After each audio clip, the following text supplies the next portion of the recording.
Okay, so the good news is that Dimitrios will start with a presentation on his NILM research in a few minutes. And the bad news is that till that time, I'm going to bore you with the business case that drove the restrictions that we gave him on his NILM development.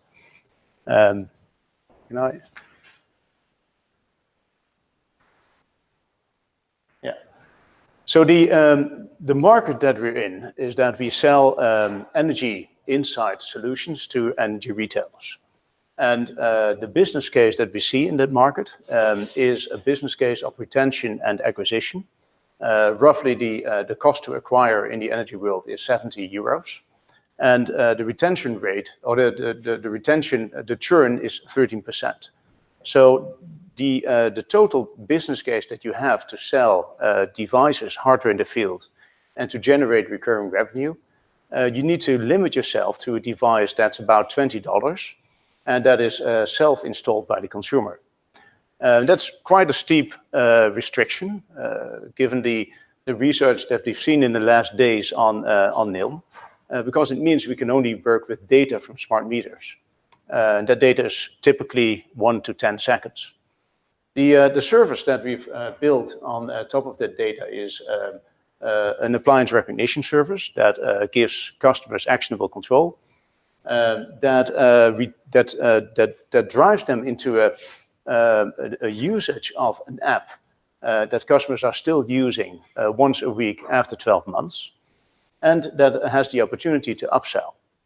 Now, how do you get there? Because in order to convince consumers to install something in their home, it's quite hard. And the answer is AMR data. There's a lot of AMR data out there, but the restriction of building a service with AMR data is that the typical attention span of consumers is about 3 months. So you have 3 months to convince a consumer to install a piece of hardware in their home that allows you to deliver data-driven business models. Services like demand-side response, services like peer-to-peer trading we've seen, and all the great services that nobody knows about yet and that we are going to invent together in the future. So the strategy that we've chosen is not to work out of a centrally based platform, because that would have been the easiest way to go to market, to have a centrally based platform and to only have to update one single platform and have every customer working off the same platform. We've chosen to install a platform on the AWS environment of each customer. In order to be compliant with GDPR regulation, and in order to be simply the data processor in the GDPR regulation and not the data controller. So in our case, our customers are the data controller, and we're just managing a service based on an SLA. The platform is supporting access to hardware, so we can capture real-time data from smart meters, and it supports AMR interfaces that captures on a daily basis batches of data.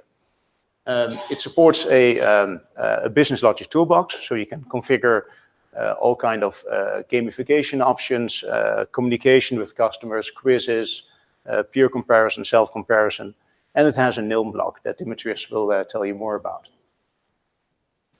The idea is that in one user experience, we can upgrade in the user story a customer that's starting on AMR to a real-time experience where the customer is installing a CAD or a piece of hardware that is basically looking like this. This is our smart bridge design. It onboards like a Google Chromecast. So we have Bluetooth on every device for easy onboarding, and we connect to the home network using Wi-Fi. And we have interfaces to several meter architectures. So we support Lemonbeat for the German market. We support Zigbee Smart Energy for the US and the UK market. We support P1, we support TIC. So a whole variety of meter interfaces. In order to deliver an infrastructure that allows our customers, the energy retailers, to build data-driven business models based on value-add data rather than raw smart meter data. Dimitrios. Thanks.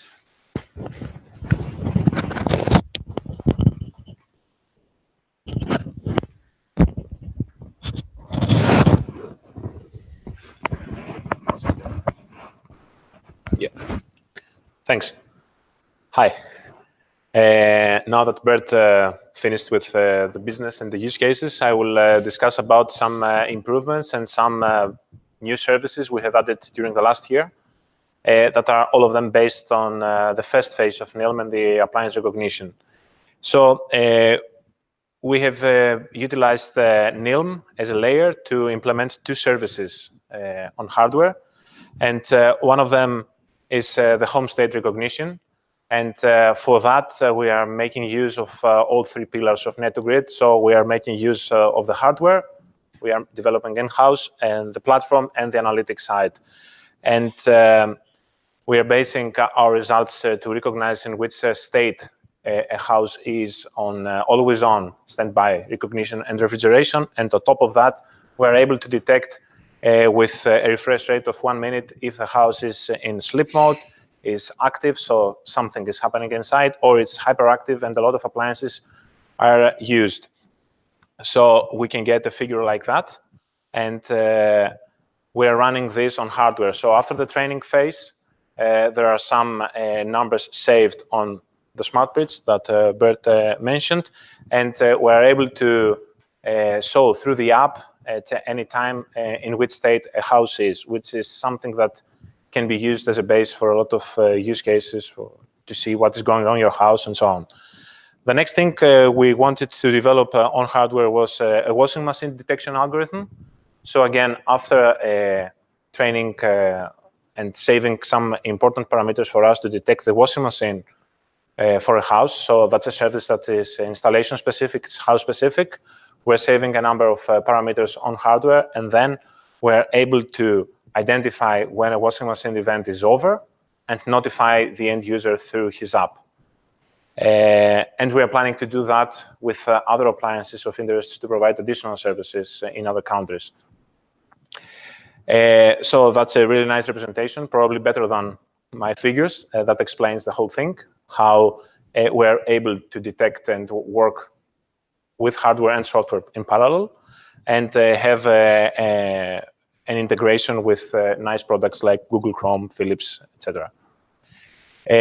Another thing we have been struggling to work during the last year is provide NILM results when we have an installation that has a solar generation, especially when we're talking with countries in the South Europe or in places with a lot of sun. That sunny window can be a lot of hours during the day, and you have a lot of fluctuation, and you have really big noise during the time to do appliance recognition. So we came up with, so you cannot do in a simple way event detection like you would do outside that window. So we came up with a solution that allows us to do that with only sacrificing some minor percentage in quality, and we're able to detect how big or small this time window is, which is of course location dependent, time dependent, is different during summer and winter and so on. We are applying during the whole dark window, let's say the conventional NILM solution we have in-house, and then we are doing a number of filtering techniques and some pattern recognition techniques in order to be able to provide equally accurate NILM results during the sunny window as well. And then on the user side, someone can see a lot of useful information, like how much did his solar installation produce, how efficient is his solar installation. If we can see that there are a lot of, there's a production that has problems during specific time per day during a whole month, then probably the installation is problematic, or there are shading factors around and so on. So here are some points to discuss here. We are still in the decision to see what will be the impact and the input from the end user, if someone will include what is the installed capacity of his solar panels, and or if it's something we can detect for him. As I told you, we needed to define a moving time window based on location and season, because that's something that changes over a year. And we split the time series in two parts, the sun and the dark one, in order to operate different kind of implementations. For us, that is something that's really important for NetGrid. And we can see a lot of important services that can be based on that, like yesterday, the presentation about peer-to-peer energy trading. Solar generation is, of course, part of that, and the NILM layer can be used as additional information on that. And then we have seen during the last 2 days a lot of presentations about data quality and how that affects the accuracy. And in the end, how accuracy is calculated, because there's no way to calculate the accuracy. There's no formula that is agreed. So we wanted to see how our first implementation that is focused on 1 to 10 seconds data operates if the granularity goes lower and higher. And we performed this sensitivity analysis. We have worked with some KPIs to calculate the accuracy, which is not the subject of this presentation, but it is what it is. I mean, we have given different weights in events detection, appropriate energy estimation, always on, and so on. To see that our original implementation with 1 to 10 seconds is way above 80% if we are working with 1 to 10 seconds, and suddenly drops if granularity goes higher. That was the reason, and that was the discussion we had in company that made us to make different implementations for different kind of data, like AMR data, 15 minutes data, or even longer. And the points to discuss here is that if we are working with this solution, we had that in place like almost last year, we need to be somewhere in the 1 to 10 second time resolution to have very good results. And if we exceed that, false positives and problems start appearing. And the final conclusion that was drawn is we need different implementations in order to work with different kinds of data sets. And that's something that NettoGrid currently offers. So we can work with a very good accuracy with different kinds of data sets. And the last thing I wanted to discuss is that we have a strategy in place, a structure in place that allows us to work with single-phase and three-phase data as well. Until last year, until the presentation I gave in London, we have been working only with single-phase, but now we are working also with three phases, and the ability we have in some cases to work and apply NILM on 3 different time series can improve our results significantly. For example, here we have an example of a house which the total consumption time series is like that, and we can see, of course, that there's a solar installation here. And if we split that into phases and we have measurements from all 3 phases, we can see that we are really lucky because solar installation is only connected on phase 2. So for us, it would be significantly easier to apply NILM on the other 2 phases, detect appliances with a very good accuracy, and then work with the solution we have about solar generation only on the second phase. I think that's it. Thank you.